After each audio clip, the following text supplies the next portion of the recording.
Assalamualaikum warahmatullahi wabarakatuh. Selamat pagi, selamat siang, selamat malam. Perkenalkan, nama saya Kori Hairunisa dari kelas 07 SMJE 002. Saat ini saya akan menjelaskan beberapa bagian dari tugas untuk tujuannya di sini memenuhi ujian tengah semester ganjil tahun 2022-2023 untuk mata kuliah Manajemen Keuangan Internasional dengan dosen pengampu Bapak Imam Lubis. Baik, yang pertama, di sini saya akan bantu menjelaskan untuk kurva J. Kurva J menggambarkan tren pengembalian atau arus kas bersih dana ekuitas swasta, atau kata lainnya private equity fund, dari waktu ke waktu. Kurva J menunjukkan kepada kita pengaruh devaluasi atau depresiasi mata uang pada neraca perdagangan di suatu negara. Selain konsep nilai tukar atau neraca perdagangan, untuk mempelajari juga perlu memahami konsep elastisitas permintaan, terutama tentang pengaruh waktu terhadap elastisitas permintaan.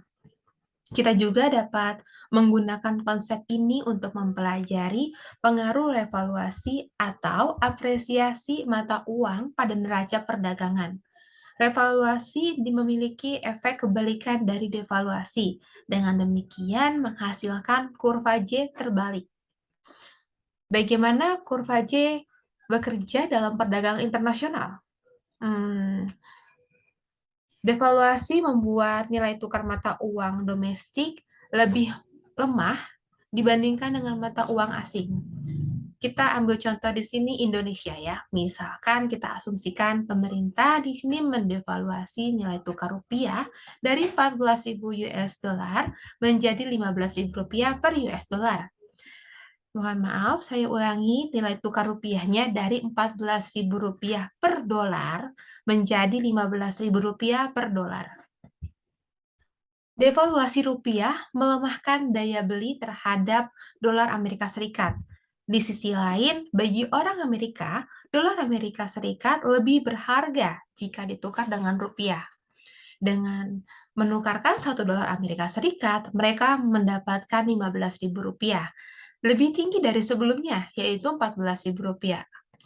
Devaluasi membuat produk Indonesia lebih terjangkau bagi warga Amerika Serikat karena daya beli dolar Amerika Serikat lebih kuat. Orang Amerika melihat produk Indonesia lebih murah. Katakanlah eksportir Indonesia di sini tidak menaikkan harga dan tetap menjual di harga Rp28.000 per unit.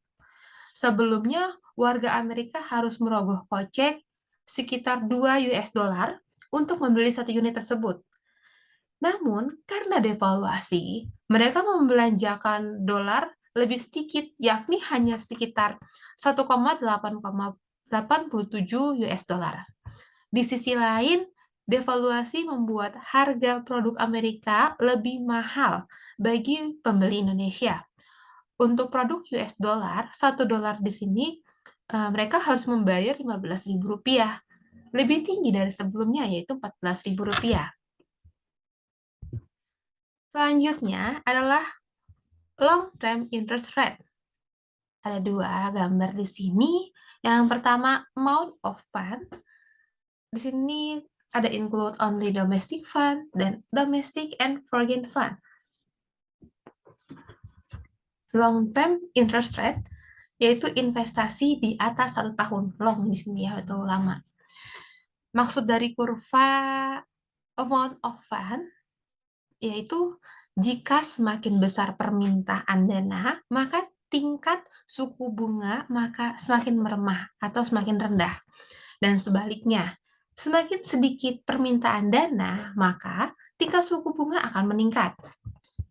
Jadi, pada amount of business investment in the United States, jika tingkat suku bunganya turun, maka semakin banyak yang berinvestasi.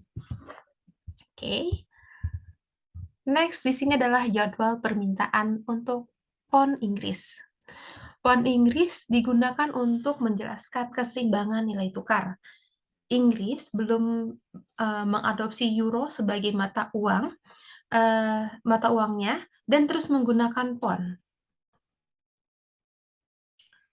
Pada gambar tersebut menunjukkan sejumlah hipotesis pound yang akan diminta dalam berbagai kemungkinan untuk nilai tukar pada satu titik waktu hanya ada nilai tertukar. Untuk itu pameran menunjukkan jumlah pound yang akan diminta pada berbagai nilai tukar pada titik waktu tertentu. Jadwal permintaan miring ke bawah karena perusahaan dan individu di Amerika Serikat akan didorong untuk membeli lebih banyak barang Inggris ketika pound bernilai lebih rendah karena akan membutuhkan lebih sedikit dolar untuk mendapatkan yang diinginkan jumlah poundnya. Sebaliknya, jika nilai tukar pound tinggi, perusahaan dan individu di Amerika Serikat kurang bersedia untuk membeli barang-barang Inggris karena mereka dapat memperoleh barang dengan harga lebih rendah di Amerika Serikat atau negara lain. Dan selanjutnya di sini ada jadwal pasokan pound Inggris untuk dijual. Pada gambar tersebut menunjukkan ketika pound untuk dijual atau disediakan di pasar valuta asing dalam pertukaran dolar sesuai dengan setiap nilai tukar yang mungkin pada titik waktu tertentu. Melihat dari jadwal pasokan pada tampilan tersebut bahwa ada hubungan positif antara nilai pound Inggris dan jumlah pound Inggris untuk dijual atau disediakan yang dapat dijelaskan sebagai berikut, yaitu ketika pound dinilai tinggi, konsumen Inggris dan perusahaan lebih mungkin untuk membeli barang-barang Amerika Serikat. Dengan demikian, mereka memasok lebih banyak pound ke pasar untuk ditukar dengan dolar.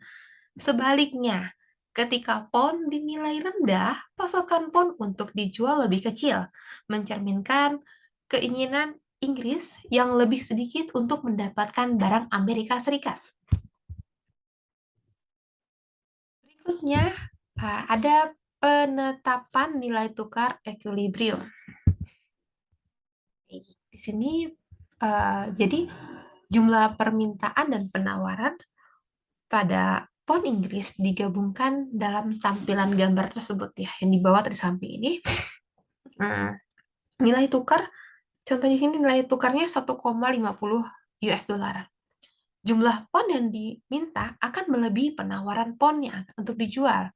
Akibatnya apa? Bank-bank yang menyediakan layanan valuta asing akan mengalami kekurangan pound ada nilai tukar tersebut. Dengan demikian, dengan nilai tukar 1,60 dolar, jumlah pound yang diminta akan lebih kecil dari penawaran pound untuk dijual. Oleh karena itu, bank penyedia jasa valuta asing akan mengalami surplus sebesar pound pada nilai tukar tersebut. Menurut tampilan gambar yang ada, nilai tukar equilibrium adalah 1,55 dolar. Karena kurs ini menyamakan jumlah pound yang dimintakan dengan penawaran pound untuk dijual. Next adalah di sini intervensi bank sentral. Intervensi bank sentral dapat merangsang ekonomi Amerika Serikat. Mata negeri yang lemah dapat merangsang permintaan uang dalam negeri, permintaan produk asing. Dolar yang lemah, misalnya, dapat secara substansi meningkatkan ekspor Amerika Serikat dan lapangan kerja Amerika Serikat. Selain itu juga dapat mengurangi impor Amerika Serikat. Pada tabel di gambar menunjukkan bagaimana di sini David dapat menggunakan intervensi langsung atau tidak langsung untuk mempengaruhi nilai dolar untuk merangsang ekonomi Amerika Serikat. Kapan David mengurangi suku bunga sebagai bentuk intervensi tidak langsung itu dapat merangsang Amerika Serikat. Tidak hanya dengan mengurangi nilai dolar, tapi juga dengan mengurangi ekonomi, tidak biaya pembiayaan, perusahaan, dan individu di Amerika Serikat. Sementara mata uang yang dapat mengurangi pengangguran dalam negeri, itu menyebabkan inflasi yang lebih tinggi. Dolar yang lemah membuat impor Amerika Serikat lebih lemah. Oleh karena itu, menciptakan keunggulan kompetitif bagi perusahaan Amerika Serikat. Yang menjual produk di Amerika Serikat, beberapa perusahaan Amerika Serikat dapat menaikkan harga ketika persaingan di perusahaan asing berkurang yang menghasilkan inflasi Amerika Serikat lebih tinggi. Lanjut. Di sini adalah karakteristik pasar bervariasi antar negara. Pada umumnya, partisipasi pasar saham dan aktivitas perdagangan lebih tinggi di negara-negara di mana manajer perusahaan didorong untuk membuat keputusan yang melayani kepentingan pemegang saham, di mana terdapat transparansi yang lebih besar sehingga investor dapat lebih mudah memantau perusahaan.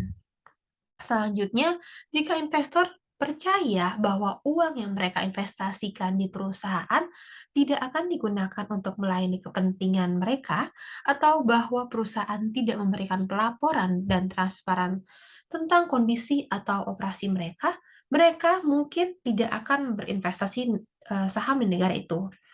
Selanjutnya, pasar saham yang aktif membutuhkan kepercayaan dari lokal investor, karena ketika ada lebih banyak kepercayaan adalah adanya partisipasi dan perdagangan. Gambar di samping mengidentifikasi beberapa faktor spesifik yang memungkinkan tata kelola yang lebih kuat dan oleh karena itu meningkatkan aktivitas perdagangan di pasar saham. Pemegang saham di beberapa negara memiliki hak lebih publik. Next, yaitu Central Bank Intervention can reduce inflation. Pada gambar ini menunjukkan bagaimana keterlibatan bank sentral atau The Fed dalam mengurangi inflasi. Bank sentral atau The Fed ini memiliki dua cara, intervensi langsung dan intervensi tidak langsung. Pada intervensi langsung, dapat menggunakan cadangan mata uang untuk membeli dolar sehingga mempengaruhi nilai dolar menjadi mata uang yang kuat, yang selanjutnya dapat mengurangi inflasi Amerika Serikat. Namun, apresiasi nilai tukar akan memberikan dampak harga produk impor menjadi lebih murah dibandingkan dengan harga sebelumnya, sebelum terjadi apresiasi. Hal ini mengakibatkan permintaan terhadap barang impor akan semakin tinggi. Dengan demikian, perusahaan Amerika Serikat mempertahankan harga rendah atau bersaing. Hal itu juga dapat meningkatkan pengangguran di dalam negeri. Pada intervensi tidak langsung, peningkatan suku bunga dapat mengurangi inflasi Amerika Serikat tidak hanya dengan nilai dolar, tetapi juga dengan menaikkan biaya pembiayaan. Biaya pembiayaan meliputi biaya bunga dan biaya lain yang berkaitan dalam meminjamkan uang untuk menabung atau membeli aset. Suku bunga Amerika Serikat yang lebih tinggi menghasilkan biaya pembiayaan yang lebih tinggi pula bagi perusahaan dan individu di Amerika Serikat. Selanjutnya, cenderung mengurangi jumlah pinjaman dan pengeluaran di Amerika Serikat. Dikarenakan inflasi terkadang disebabkan oleh pertumbuhan ekonomi yang berlebih, maka The Fed sini dapat mengurangi inflasi ketika mengurangi pertumbuhan ekonomi. Selanjutnya, International Product Life Cycle. Pengertiannya di sini yaitu teori siklus subproduk, di mana salah satu penjelasan yang lebih populer tentang mengapa perusahaan berkembang menjadi MNC adalah teori siklus produk. Menurut Teori ini, perusahaan menjadi mapan di pasar dalam negeri sebagai akibat dari beberapa keuntungan yang dirasakan atas persaingan yang ada, seperti kebutuhan pasar untuk ketidakpastiannya saat memasok produk lagi atau produk ulang. Karena informasi tentang pasar dan persaingan lebih mudah tersedia di dalam negeri, sebuah perusahaan kemungkinan besar akan memantapkan dirinya terlebih dahulu di negeri asalnya. Permintaan asing untuk produk perusahaan pada awalnya akan diakomodasi dengan mempertahankan keunggulannya atas persaingan di negara asing.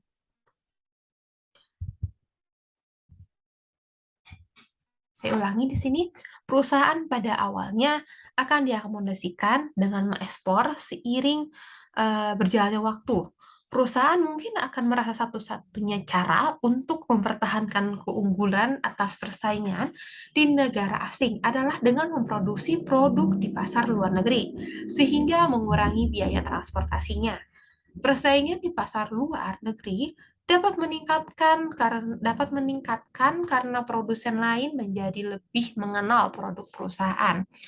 Eh, Produk perusahaan perusahaan dapat mengembangkan strategi untuk memperpanjang permintaan asing untuk produknya. Pendekatan umum adalah mencoba untuk membedakan, yaitu contohnya menggunakan suatu produk baru untuk menembus pasar luar negeri setelah memasuki pasar yang memperluas lini produknya. Bagaimana perusahaan terlibat dalam bisnis internasional? Ya, perusahaan menggunakan beberapa metode untuk menjalankan bisnis internasional. Yang paling umum yaitu perizinan perdagangan. Yang kedua, internasional. Yang ketiga, waralaba. Yang keempat, usaha bersama. Yang kelima, akuisisi perusahaan koperasi yang ada. Dan yang terakhir adalah mendirikan anak perusahaan yang baru. Selanjutnya, di sini ada cash flow diagram for MNC. Cara bisnis internasional MNC mempengaruhi arus kas. Dan akan diilustrasikan dalam tampilan gambar di samping. Secara umum, arus kas keluar terkait dengan bisnis internasional oleh induk Amerika Serikat adalah untuk membayar impor, untuk memenuhi pengaturan internasional, atau untuk mendukung penciptaan atau memperluas anak perusahaan asing. Sebaliknya, MNC menerima arus kas dalam bentuk pembayaran untuk ekspornya, biaya untuk layanan yang diberikan dalam pengaturan internasional, dan mengirimkan dana dari anak perusahaan asing. Pada diagram pertama, dalam pameran ini mencerminkan sebuah MNC yang bergerak dalam perdagangan internasional. Dengan demikian, arus kas internasionalnya dihasilkan dari pembayaran pasokan impor atau penerima pembayaran sebagai imbalan atas produk yang diekspornya. Untuk bagian kedua, mencerminkan MNC yang terlibat dalam beberapa pengaturan internasional, hal yang dapat mencakup lisensi internasional, waralaba, atau usaha patungan. Misalnya, ada salah satu dari pengaturan internasional ini dapat memperluas arus kas keluar oleh MNC di negara asing untuk mematuhi pengaturan tersebut, seperti biaya yang timbul dari transfer teknologi ataupun pendanaan sebagai investasi dalam waralaba. Pengaturan ini menghasilkan arus kas ke MNC dalam bentuk biaya untuk layanan seperti teknologi, bantuan, dan dukungan yang diberikannya. Pada diagram ketiga, mencerminkan MNC yang terlibat dalam investasi asing langsung. Jenis MNC ini memiliki satu atau lebih anak perusahaan asing. Mungkin ada arus kas keluar dari Amerika Serikat, induk anak perusahaan asing dalam bentuk dana yang diinvestasikan untuk membantu membiayai operasional anak perusahaan asing. Ada juga arus kas anak perusahaan asing ke induk Amerika Serikat dalam bentuk pendapatan yang disetorkan dan dibiayai untuk layanan yang diberikan oleh induk perusahaan, yang semuanya dapat diklarifikasikan sebagai dana yang disetorkan oleh perusahaan asing. Dan yang terakhir adalah potential effect of intention economy condition, yaitu kondisi ekonomi.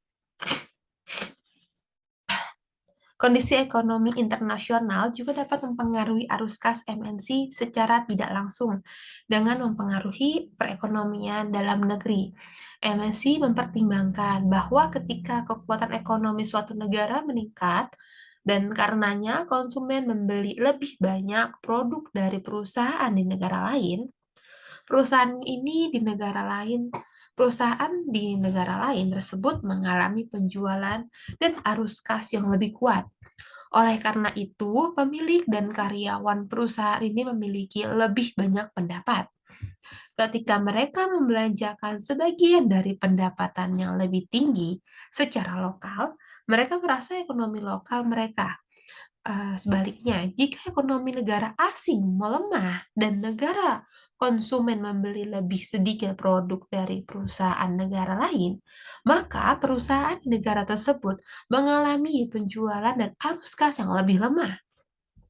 Oleh karena itu, pemilik dan karyawan perusahaan ini memiliki pendapatan yang lebih sedikit, dan jika mereka mengurangi pengeluaran secara lokal, ekonomi lokal mendapatkan yang lebih sedikit.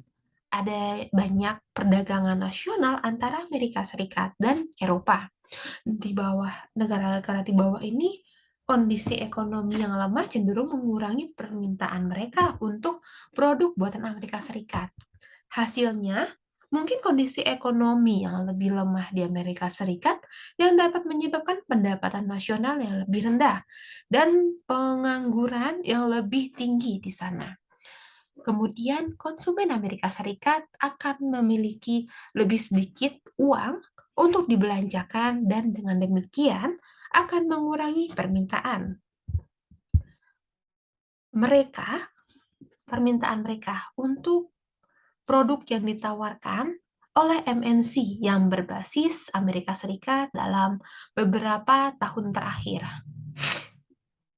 Maaf. Bagaimana kondisi Eropa yang lemah dan dapat mempengaruhi penilaian MNC yang di Amerika Serikat. Rangkaian efek teratas dari kiri ke kanan dalam pameran atau dalam diagram ini menunjukkan betapa lemahnya kondisi ekonomi Eropa menyebabkan penurunan permintaan produk yang dibuat oleh perusahaan. Hasilnya adalah arus kas lebih lemah dari MNC yang berbasis di Amerika Serikat yang menjual produk baik ekspor dan melalui anak perusahaan Eropa ke pelanggan Eropa. Baik, demikian presentasi dari saya. Kurang lebihnya saya mohon maaf apabila masih ada salah-salah kata. Sekian, demikian. Assalamualaikum warahmatullahi wabarakatuh.